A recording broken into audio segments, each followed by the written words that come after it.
My mini vlog. তোমাদেরকে আগের ভ্লগে জানিয়েছিলাম আমাদের স্কুলে ইউথ পার্লামেন্টের জন্য প্র্যাকটিস চলছে, যার জন্য কিন্তু আমাকে রেগুলার 3 দিন স্কুলেও যেতে হয়েছিল, তোমরা সকলেই জানো। আর আজকেই হচ্ছে ফাইনাল সেই প্রোগ্রামের দিনটা। এদিকে আমরা 3 জন বান্ধবী রেডি হয়ে রওনা দিয়ে পড়ি স্কুলের জন্য। স্কুলে পৌঁছে তো দেখি আমাদের গ্রুপ মেম্বাররা সকলে রেডি হয়ে গাড়িতে উঠেও পড়েছে। আমাদের আসতে যেহেতু লেট হয়েছিল তাই গাড়িতে বসে সকলে ওয়েট করছিল। আমরাও 3 জন ঝটপট গাড়িতে উঠে বেরিয়ে পড়ি লোকেশনের জন্য। প্রোগ্রামটা যে জায়গাতে হচ্ছিল আমাদের স্কুল থেকে সেই জায়গাটা কিন্তু অনেকটাই দূরত্বে ছিল, যার জন্য আমাদের কিন্তু অনেকটাই আগে বেরোতে হয়েছে। গাড়িতে বসে বসেই সকলে নিজের নিজের স্ক্রিপ্টগুলো দেখছিল। তারপরে আমরা আমাদের নিজেদের লোকেশনে পৌঁছে যাই এবং লোকেশনে পৌঁছে দেখি তখনও কিন্তু প্রোগ্রাম স্টার্ট হয়নি। আমাদের পৌঁছানোর প্রায় 10 মিনিট পরে কিন্তু প্রোগ্রাম স্টার্ট হয়। প্রোগ্রামটা যেখানে অর্গানাইজ হচ্ছিল সেখানে কিন্তু বসবার জন্য সকলের খুব ভালো সুবিধা করে দেওয়া হয়েছিল এবং প্রথমেই আমাদের এখানে কুইজ কম্পিটিশনটা স্টার্ট হয়।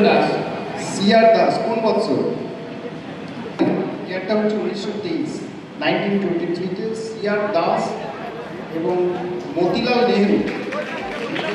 কুইজ কম্পিটিশন শেষ হওয়ার পর আমাদের এখানে স্কুলের সকল টিচারকে স্টেজে ওঠানো হয় লটারি খেলার জন্য। যেহেতু আমাদের স্কুল মিলে প্রায় 6টা স্কুলের ইউথ পার্লামেন্ট কম্পিটিশন ছিল এখানে, তাই যে স্কুলের টিচার যে নাম্বারিংটা ওঠাবে সেই স্কুলের পারফরমেন্স তত নাম্বারে হবে। আমাদের পারফরমেন্স ছিল 2 নাম্বারে। এখানে প্রথম পারফরমেন্স ছিল আমাদেরই পাশের স্কুল হিন্দি স্কুলের পারফরমেন্স শেষ হওয়ার পর এখানে আমাদের স্কুলের পারফরমেন্স শুরু হয়। এই ভিডিওটা তো আমি পাইনি, কিন্তু কিছু কিছু ক্লিপস যেগুলো আমি পেয়েছি তোমাদের সাথে শেয়ার করছি।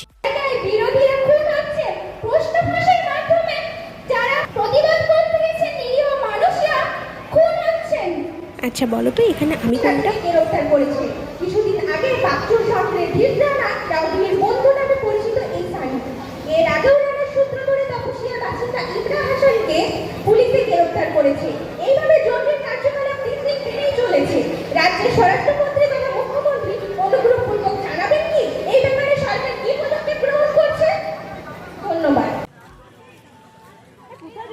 তো এখানে আমরাও নিজেদের পারফরমেন্স শেষ করার পর এখানে লাঞ্চ করতে চলে গিয়েছিলাম। বাইরে তো প্রচুর পরিমাণে বৃষ্টি হচ্ছিল, ওয়েদারটাও বেশ ভালো করে রেখেছিল। এখানে ক্যান্টিনে যেয়ে দেখি সকলকে একটা করে টোকেন দেওয়া হচ্ছিল, তারপরে খাবার দেওয়া হচ্ছে। এখানে কিন্তু ভেজ নন ভেজ 2 রকমের খাবার দেওয়া হচ্ছিল। যারা ভেজ খায় তাদের জন্য পনির ছিল এবং যারা নন ভেজ খায় তাদের জন্য চিকেন ছিল। আমি যেহেতু নন ভেজ খাই তার জন্য এখানে আমাদেরকে দেওয়া হয়েছিল ফ্রাইড রাইস এবং চিলি চিকেন। এটা অনেক ভালো লাগলো। আমরা কিন্তু যেখানে খাবার খাচ্ছিলাম সেখানে প্রচুর গরম ছিল আর এদিকে জানলা থাকলেও একটু হাওয়া আসছিল না। তারপর সকলে আমরা নিজের নিজের লাঞ্চ সারার পর কিছুক্ষণ রেস্ট করার পর আমরাও সকলে স্কুলে যাওয়ার জন্য তৈরি হয়ে পড়ি। বাইরে বেরিয়ে দেখি আবারও বৃষ্টি হচ্ছিল, কিন্তু আমাদেরকে বাড়ি যেহেতু যেতেই হতো তাও আমাদের বাড়ি আসতে কিন্তু অনেকটাই লেট